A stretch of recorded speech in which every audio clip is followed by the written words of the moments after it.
my name's Anna Dawson, and I'm going to do this session, 9M. This session is around upgrading IWS. Or IzWS, I should say, of course. This is the Z part. So let me start, I guess. So updating or upgrading your IzWS environment in your production environment can be something like a storm in a teacup. Yeah, it could be bad, it could be good, you don't know. You could be making too much of a fuss about it. It could be easy, it could be, not so easy, depending on what you're doing. And this session came about because I was working with a customer recently. I hadn't done an upgrade for a while, and they had been having some difficulties. And so we started looking at it, and we found that the manual probably wasn't as clear as it might be. So this is a presentation from what we discovered there, and to help most people to be able to do a migration without too much, we hope, problems. So this is mainly about the upgrade of the controller. In the slides, if it's about another task, it will say this quite clearly in the title. You really must plan your upgrade long before you do anything. You must have planned out what you're going to do. And a very good practice is to let IBM support know that you're doing an upgrade and the date. Just raise like an information case to them, low priority. So they'll review your plan, and if you do have any problems, they will know what you were up to. Okay. And test the process that you're intending to use, and do remember to include backouts in your tests. So the steps for a controller upgrade. Okay, obviously you need to have got the latest version of the software, and any PTFs that have come since the code should come with it. You run your EQQ jobs installation aid to create all your installation jobs and everything you need for your new version. You need to update the JCL that you've created with the space values that match your existing usage. If you don't, you'll end up with a lot of very small data sets and stuff won't fit. Okay, so do make sure about that.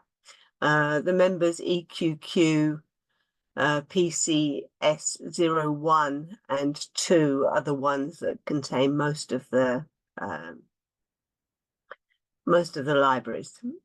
Most of the dataset creations. Upgrade your SMF and your JES exits. You can do that today, or as soon as possible, because they're downward compatible. You can get that part of the upgrade out of the way very early on. Okay, so it can be done long in advance. You need to create your new tracker started task. We will have a slide about that later. And again, you can do that in advance and preferably at an IPL. I'll explain that later. You can create your new controller, data store, server, and output collector tasks, and all your planning jobs. You can get all of those ready, pointing to the new libraries and so on. You start your tracker with your IPL, hopefully using the new, excuse me, using the new dataset creation jobs. and with the new product libraries, and by rebuilding the ECSA. More about that later. Okay. You have to stop your controller.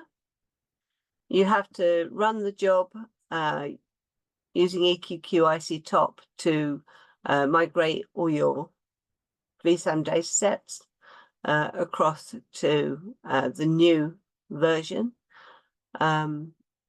Update your controller palms. Don't forget to do that. But specifically, again, you have to tell it that you're doing an upgrade by using certain of the statements. We will come to that. Start the controller, which will initialize your new checkpoint file. Then you have to stop the controller again and run a job that merges your old and your new checkput files using a job called EQQ PMCKP. More on that later.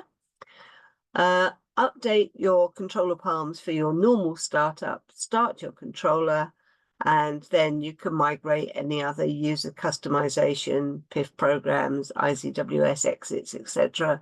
that you may be using.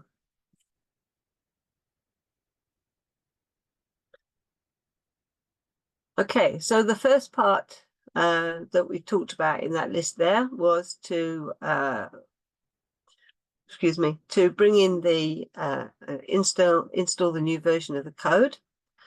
So pull that down. That's up to the system programmers to SMP install the version of the code you're going to be migrating to. Include all PTFs to ensure your software is as current as it can be. Load the tracker software.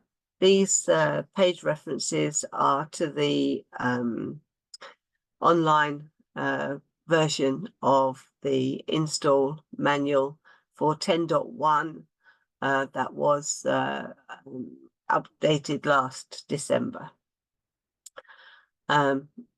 Okay, then you have to load the controller software, load the NLS, National Language Support Software, depending on which country you're in and which language you're using.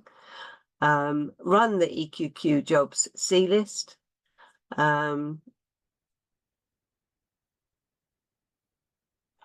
And Anna, it's Stephen. There's a question in the chat about the estimate time.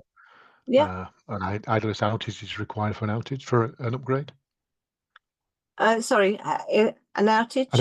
An estimate of the likely OPC outage required for an upgrade. You'll find out when you do your testing. It will depend on how many steps you have pre-prepared.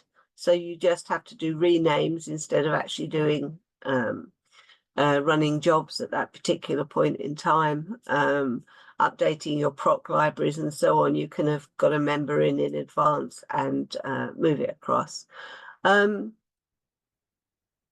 15 minutes to an hour, just depends really on how much time you want it to take.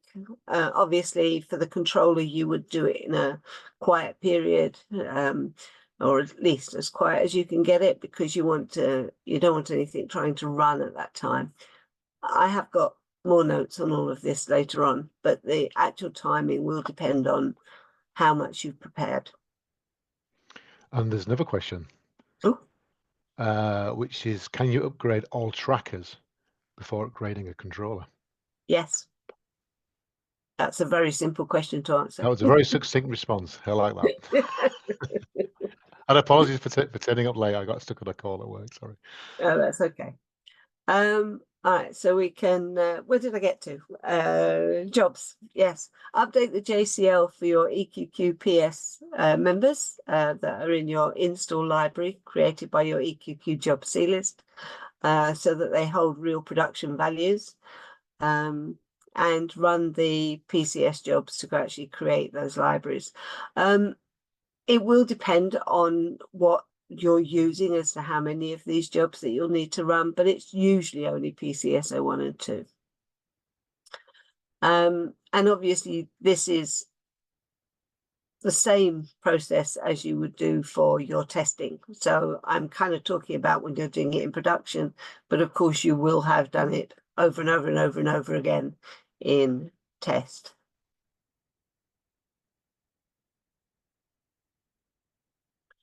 Okay. There wasn't very much to say, so I used big text. Okay. You need to upgrade your JES and SMF exits. And as I said on the first page, you can do this, excuse me, weeks before you're upgrading your controller or your tracker or any other tasks, because they are downward compatible. So even if you're not doing your upgrade for another 2 months, 3 months, you could upgrade your SMF and your JES exit, get that out of the way, and then you don't have to try and do that during your actual upgrade. Okay. So now we need to create our new controller started task. So get your procedures built and ready to put live during the conversion. All the things that you need to change during the conversion, you need to have pre-prepared. I'm only saying that because it's so easy to do a typo. We're talking about how long it's going to take you just a little while ago. That is one of the things that you can do to make sure it goes fast, that you keep that everything that you're going to do to a minimum. You've already done it. You've already set everything up ready to do the conversion. If the version information is part of your dataset names, create a new version ready to copy into the procedure. The tip does say that at the bottom. We have a tip, sorry. You might be using systems symbols to represent the version. That also saves time, because then the only thing that you need to do is to change the symbol value. So you're not going to need to do anything to your procedure once it's ready. Your tracker, data storage servers, check all the other started task JCL, get them all ready and created, ready to copy in. And your planning jobs, don't forget your planning jobs. When you're doing your testing, when you're on the new version, create your new planning jobs ready for the production system, because you don't know what changes there's going to be in those JCL. There was a massive problem some years ago when they changed the LRECL for one of the files in the long-term plan, and support were inundated with queries about this same thing, because it didn't work. So do make sure about the JCL for all the controller jobs, all the planning jobs, all your housekeeping, anything else that needs to be changed is ready for when you've switched.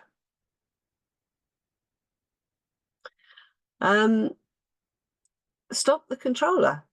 Yeah, from the service function dialog on the controller system, you can deactivate job submission. So you can, for jobs running on, I've said fault tolerant workstations there, I didn't mean that, on any workstation. I will correct that before I put it up. If you have got fault tolerant workstations, of course, you will have to stop those too. And just as a note, if you do have fault tolerant workstations, those are no longer supported in 10.2, so they're released at the end of this year. So be thinking about that too.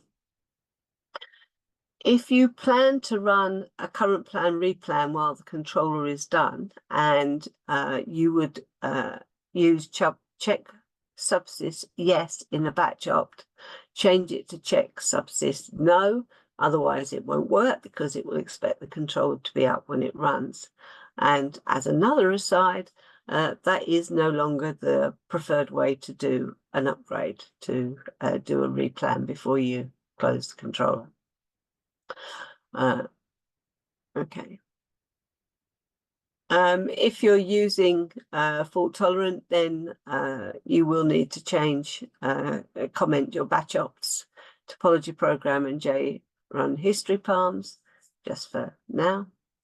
And use the query the current plan dialog 6.6 because you need to know which JS file is currently in use. Make sure you make a note of it. If you plan to run verification tests when your controller is back up, if you set your CPU workstation parallel servers down to 0, you can prevent everything from running and just test the testing jobs on a workstation that you've set up purely for doing that. And as it says there, this prevents live work running and complicating any backout that might be required. If the tracker is being updated in this upgrade window, see the next slide. But note the tracker should be upgraded over an IPL. See later slides. Okay. Else now it's time to stop the controller. We're ready to stop the controller. And all of these things should have been in files that you can just copy in at the moment. Okay. You need to start, this is if you're going to do your tracker at this point in time. Now you really need to have quiesced your system. Your tracker never needs to be at the same release as the controller. The tracker is sending through events and the controller is very capable of working out whether these have come from a lower graded tracker or not. Yeah, but you can upgrade your tracker in advance and preferably at an IPL. More on that later. The main thing about this is that you're going to actually use your SSCM name and your build SSX palms from in the tracker. X would indicate the new release. So if you're going up to 10.1, that will be an O, the letter O. After you've done your start, make sure you comment it again so that when you're running, you don't do it again. And you're going to do a permanent change. And permanent means that the ECSA for the tracker is going to be rebuilt because you've done rebuild for your build SSX in a slightly different, in a different place. So all your old stuff in your tracker files for in ECSA, extended common storage area, those will disappear. You will lose those. They will be gone. And everything about upgrading the tracker is about trying not to lose events. We never like to lose the event. So this should be done at a really quiet time. You need, as it says there in purple, to stop all your initiators to be sure no jobs are running. You need to close all your file transfer processes. And even if you've done that, there may be other things on your systems in your environment that will try to talk to the tracker to create an event for the tracker. You may have programs being called by your Kix regions or by anything else that are going to tell the tracker something to pass to the controller to run your batch. So you can make it as quiet as you can, but when you've come back up, you really must make sure that you haven't missed anything. Okay. Okay, so if you're going to do the tracker now, and you can, but I would suggest you always do it with the IPL. Stop the tracker and the controller and immediately start the tracker. We're trying to minimize the amount of downtime for the tracker.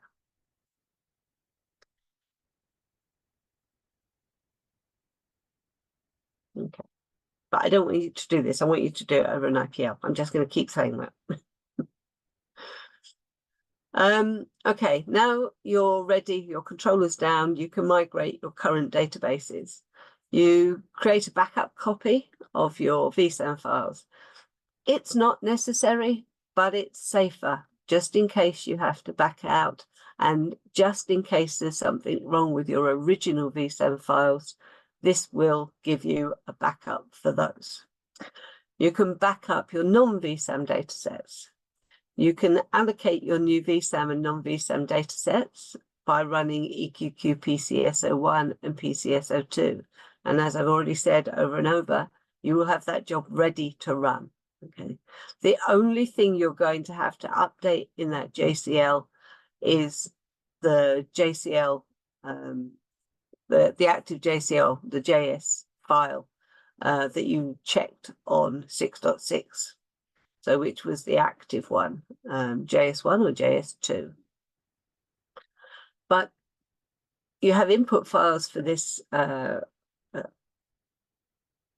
upgrade job, but you also have obviously the output files. So the input files are your old version, your output files are your new version. When your output file should always be pointing to JS1. Because when you start a subsystem with an empty checkpoint dataset, it will default to using JS1. Doesn't know any better. Your checkpoint dataset is empty. If you run a CP replan after closing the controller, use the new current plan file as your input file. There's more than one file associated with the new current plan. We'll see on the next slide. Otherwise, use the CP files. If you've closed down clean, those CP files will be fine to use. But the new current plan files are always the output files. Again, because the checkpoint will be new, it won't know where it should go else. Run job EQQ ICMVS to convert the old vSAN data to the IzWS format, the new one, and verify that it ran properly. When you're doing your testing, you can see how long it takes to do each of those files. There's nothing that stipulates that you have to do it all in one job. You can split it up. My JS file used to take longer than all the other files put together. So I would run the JS file as a separate job. That way I halved the amount of time it took to run. So things like that you can look at. If there are any problems converting those vSAN files, you should fix whatever the problem is or abandon the migration. Remember, you have your case open with support. They should be ready for your questions.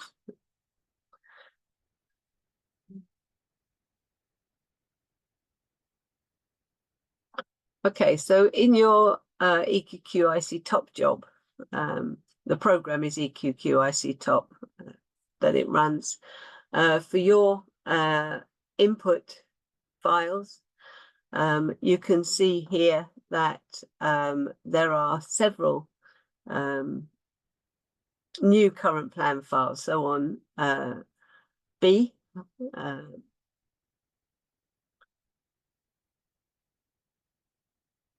you can see that we're going to the new current plan DS, the new one. For D, again, the NCXDS for the new release. And for F, there you can see NXDDS. In the lighter color, it does tell you that if you did a replan, that you should use the other files, the new current plan file. So it's telling you which files to use for the different DD statements. Probably easier if I just show you an example of the job. Somebody took it away. I thought that was my next slide. Okay, never mind. There will be an example of it later in all the backup slides. Excuse me. Okay, so use the update your controller palms for the first start that initializes the controller. So you want to just make sure that your data sets that need to be empty are empty. At the end of this presentation, there are some tables about which ones need to be empty, which ones need to be upgraded, and so on. Modify your JCL procedure for the controller. Again, this is all stuff you've done in advance. Using any new DD names, data sets added by this release of IzWS. Modify your installation parameters for the first start of the controller. Your checkpoint data set is not yet initialized, it's empty. The first time you start the controller after migration. So you need to have set current plan new in your JTOps statement. You need to rebuild the ECSA space for the controller. And so you use rebuild and SCM name. I find it very difficult to say those letters as a permanent change. That's so that every time the controller is started after this, it will use the new one. So you're creating something outside of the running of the controller. It's within the system. So it will build the new modules, using the new modules. You want to stop job submission so that nothing will run when you come up until you're ready. And if you are using backup controllers for high availability, you need to change OPC host yes for the first start under the new version. You can change it back afterwards, but do have this ready. Again, it's another one. Prepare your palms, prepare your procedure for your first start, ready to just copy them in. You don't want to be making all these changes manually at that moment in time.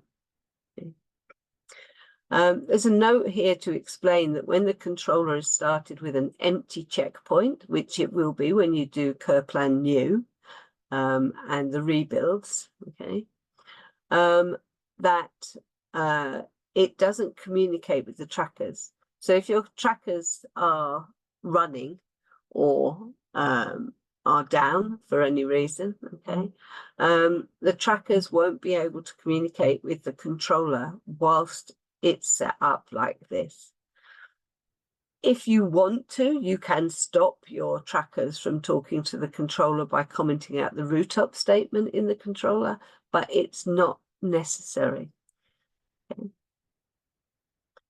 And again, can't say it often enough. Make sure you have prepared and your jobs are all ready to save time. Start the controller. As soon as the controller is started, change your palms back. Okay. You don't want to build a new area every time you start. Okay. And every time you end up with a new checkpoint file and it's not talking to the trackers and everything else. So you will have your existing startup parameters. You will have a member that contains the parameters for the first start.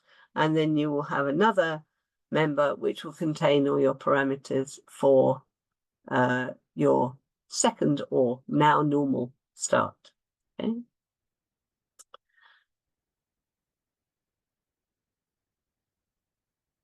So when the controller comes up with your first start palms, verify that there were no errors during initialization.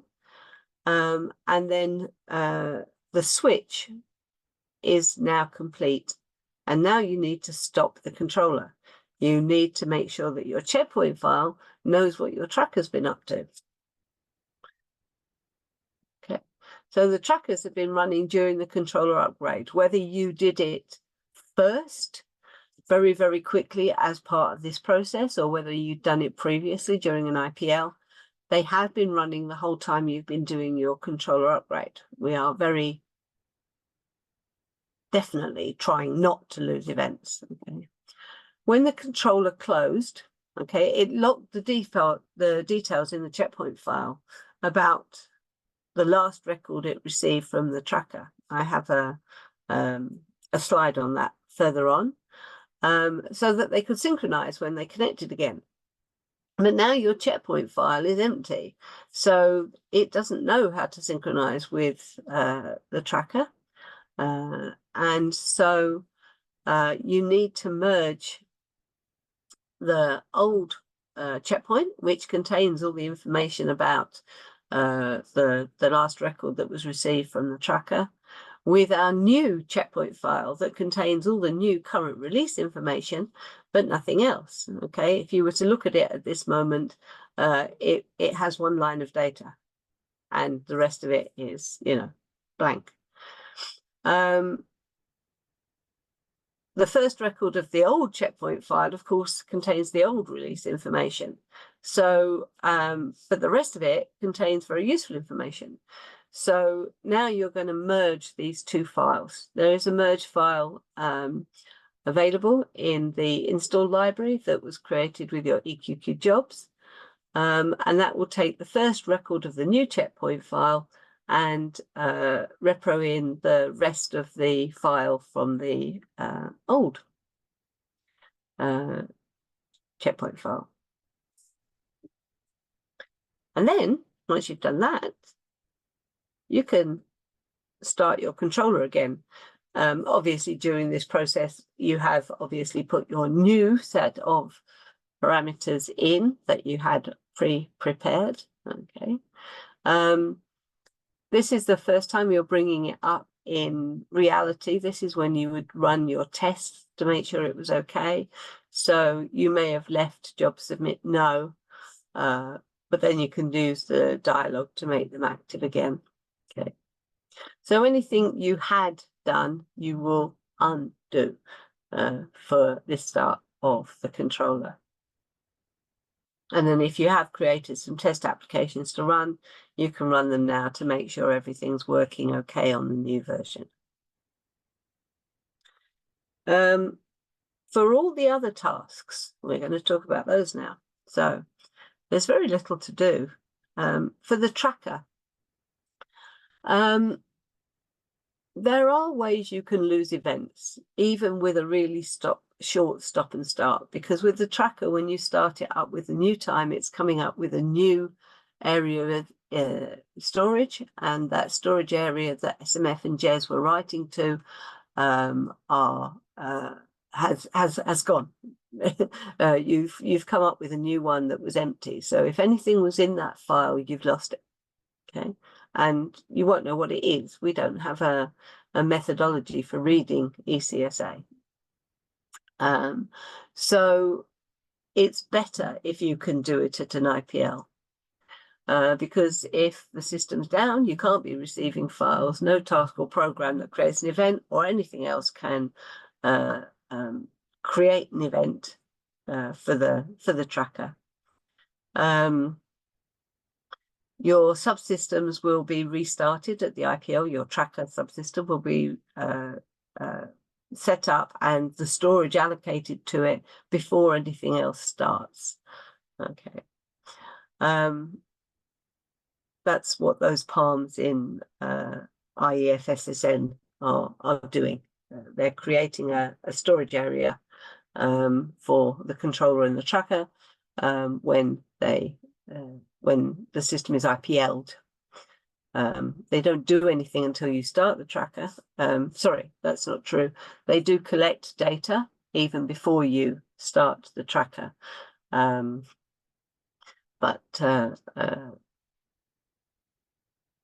nothing else can read them except the tracker. And if it's a large enough area, you shouldn't lose anything. It should come up immediately after Jez to your tracker.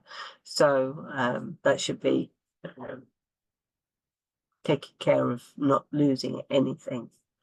The only thing that you have to do is before you start do your IPL, you need to have changed the parameters in IEF, SSN, whichever one you're using for your IPL, to point to the new modules. And when it comes up, it will come up using the new ones. It does say here a note. I should put that as a tip, really. It's one I've always made use of, and that's your EQQ init and your EQQ SSCM modules are unique across all the releases because they have a release letter as their suffix. This means that you can put those modules all in the same library, fairly high up in your linked list, so that they can all exist before. Yeah, so that the right ones can be found for the release that you're doing. I've often found that that's a good way to do it, especially as on my system I run multiple releases at the same time.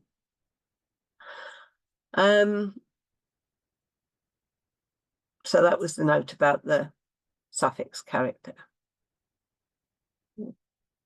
Your tracker datasets are used as is. The only changes that you should need to make are to EQQ mlib and steplib.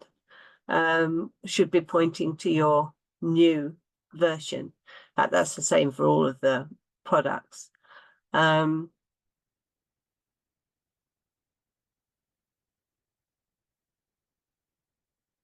Yeah. Here it goes through again the process for doing it if you're not doing it with an IPL. But you don't need to change your event datasets. This is one of the things that was confusing because your event dataset is supposed to be empty, it says, but it only means the event data in the manuals, but it only means the event dataset for the controller. It does not mean the event datasets for the tracker. There wouldn't be a lot of point in us merging the information from the checkpoint files to say where we got our last event from if the trackers files had been emptied. Okay, so make sure that you understand the difference between the controller start and the tracker start and what needs to be new.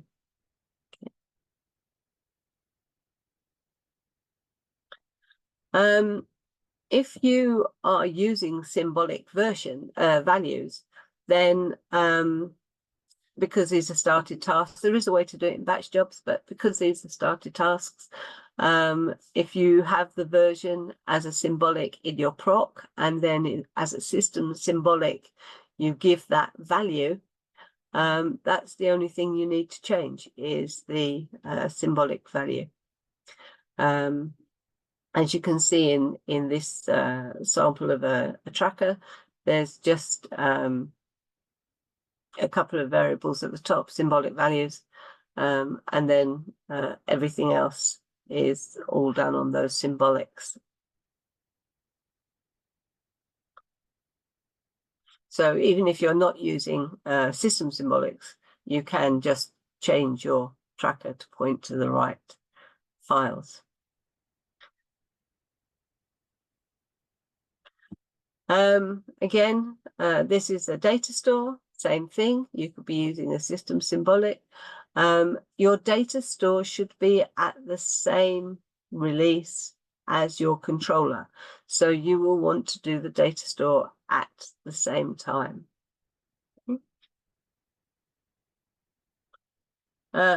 Server tasks also must, absolutely must, be at the same release as the controller. So upgrade your server tasks at the same time as the controller.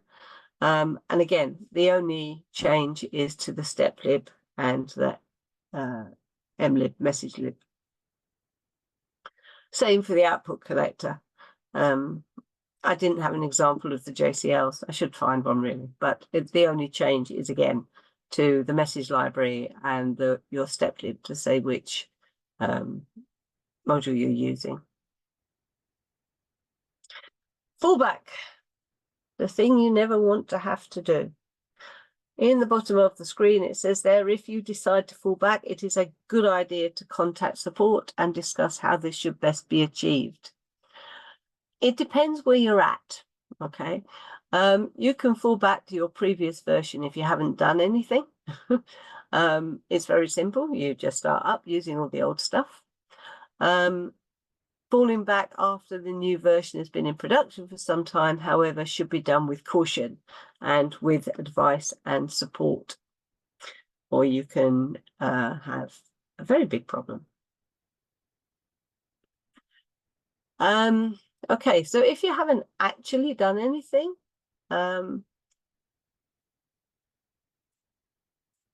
you're going to just go back to your old files. So everything that you changed, everything in your old files will still be valid. Okay, so you can just start them up, change your values back to whatever they should be, and in fact just copy it out. Yeah, you don't need to fall back the tracker. If you did upgrade it at the same time, you can make sure that that stays up. If you're using system symbolics, you may want to use a different system symbolic for the trackers, or just hard code the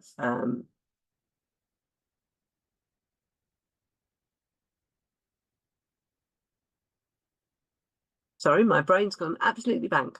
Hard code the symbolics, the symbolics in the procedure to stay on the new version.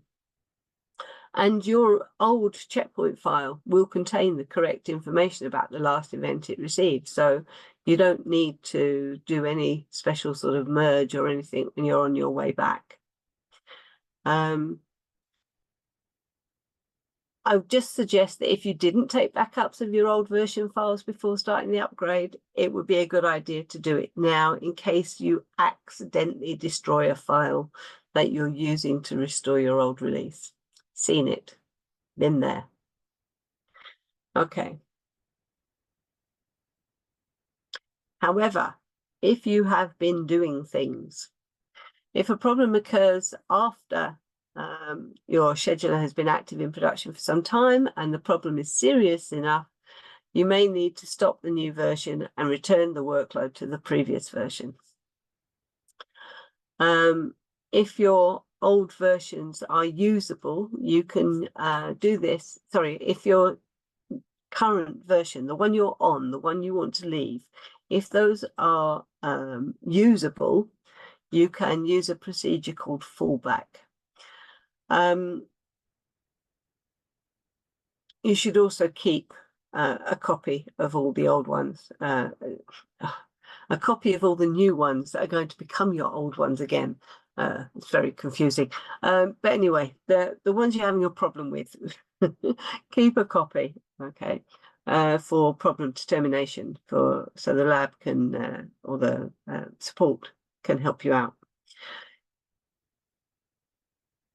If it's possible that your current plan on your new version is possibly incorrect or corrupt, you must not follow this, because you will just move your corruption back to your old system, okay?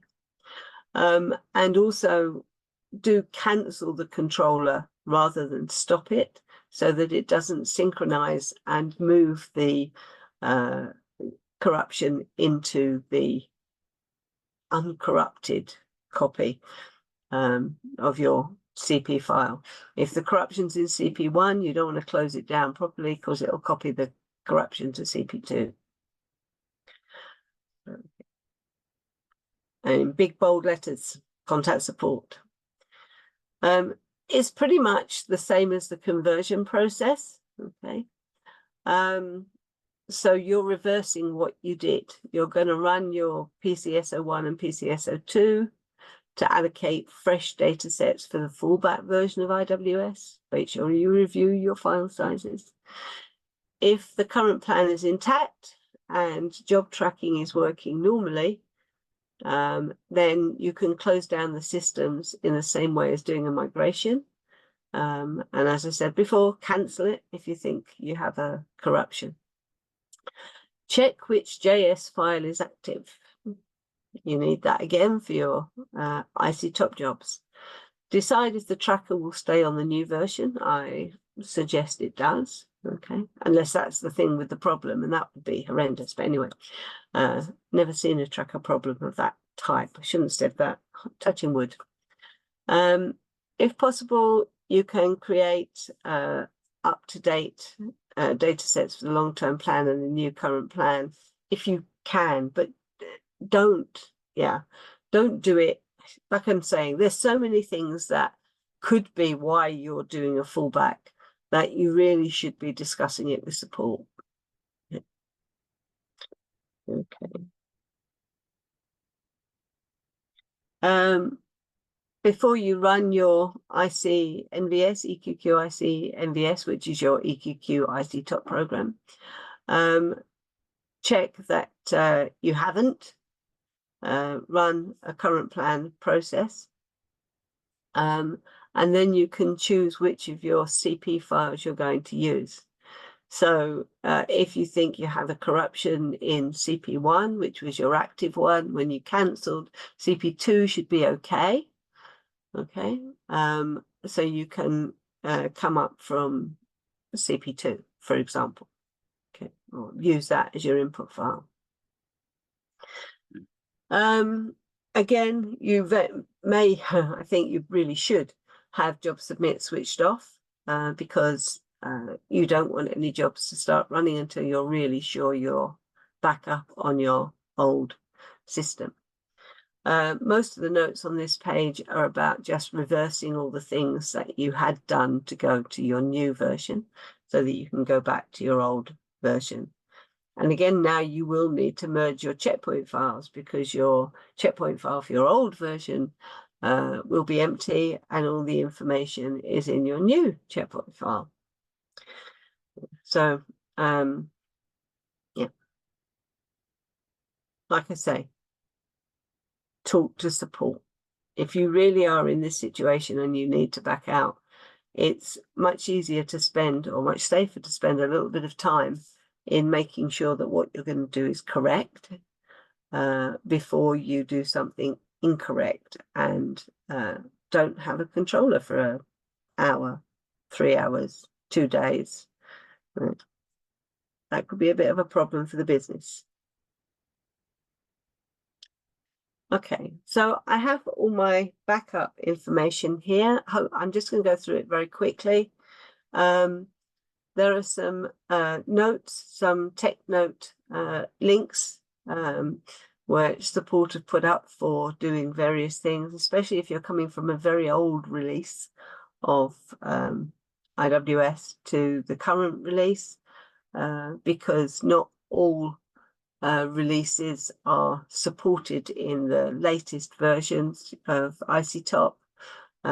You have to do several hop jobs.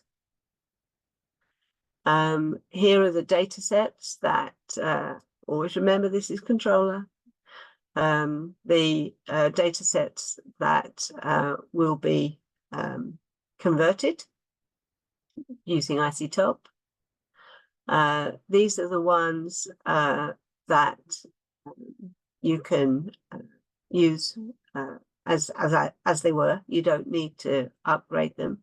When you're thinking about setting up your system, these may be the ones that you don't want to have the release version in because they don't need to be changing. You'd have to copy all the data set, all the stuff across into the new files. And then these are the files that need to be empty when you start your migration. So when you've been doing any testing, especially if you've done some of your testing on the production system at a weekend or something, do make sure that you empty them again before you do your real conversion.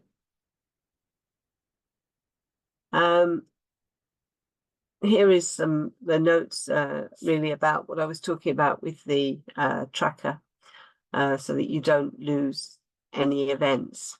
And here you can see, I don't know if you can see my cursor, but this is a tracker event data set. And here are the, one of them is a counter for how many times it's been around the file, and the other one is the position. And this is the checkpoint data set in the controller. And just here you can see this controller is connected via XCF, that's its XCF member name. And here you can see when I closed the controller, it makes a note of what was the last record it got.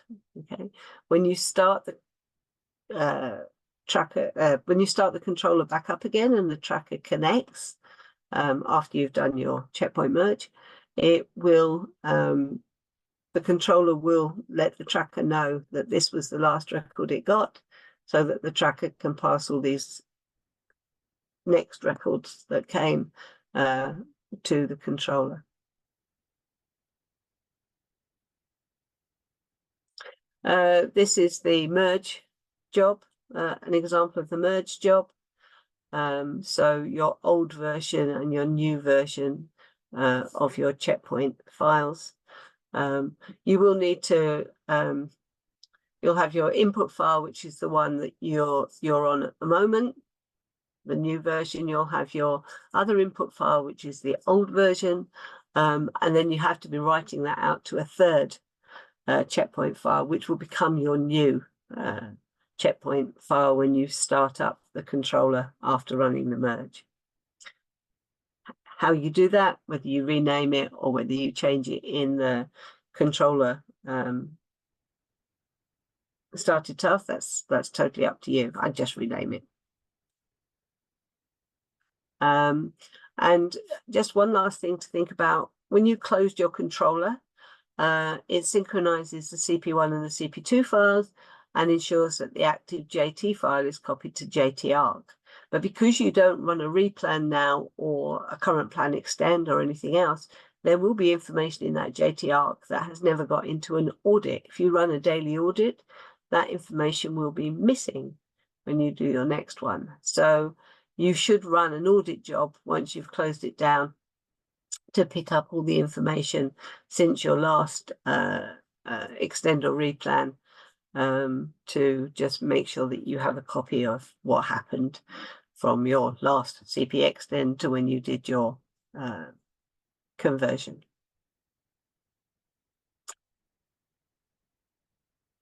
Okay. We did find a lot of things that were very complicated in the documentation. And I was advised by level 2 on March 28th that there is a doc APAR related to changes to the migration chapter of the PIG. That's the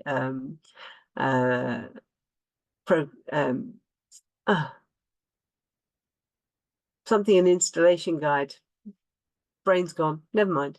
And these are the changes. I said these are the changes. I haven't actually copied them here because it was very large. I was going to put them there. The change to the migration planning and installation, of course it is, PIG. Manual, should say guide, on chapter 6. Everything's there in that doc APAR if you want to have a look. We think it will probably be available online in the actual manual, possibly in July. Okay. And that's the end. You timed to perfection, Alyssa. Almost at the top of the hour.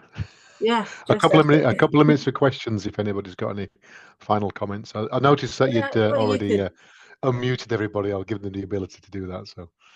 Okay, good. Yeah. So if you could please leave some feedback. And this was session 9M, if you liked it. If it wasn't, put it in another one. And the QR code will take you there, or you can get there from the Bring Your Own Agenda.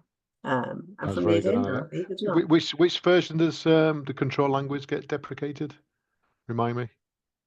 Sorry, say that again. OCL.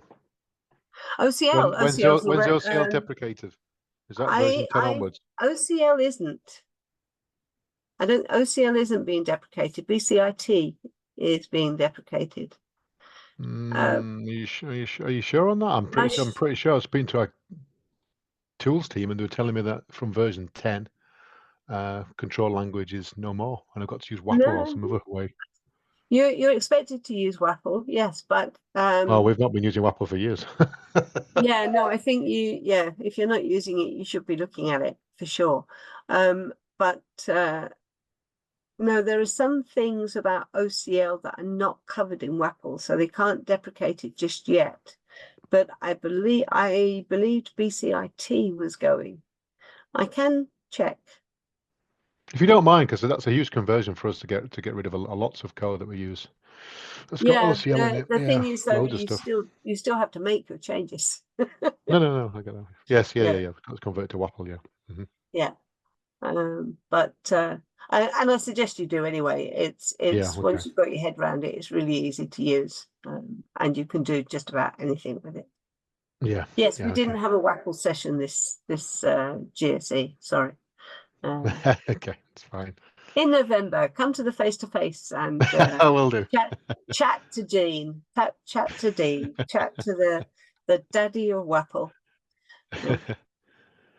Right. Well, Doc, got any more? I can't see any questions in the chat. No. But it was good that we got some. So thank you very much, Anna. And we topped 8 participants. I made a note of if you didn't. Okay.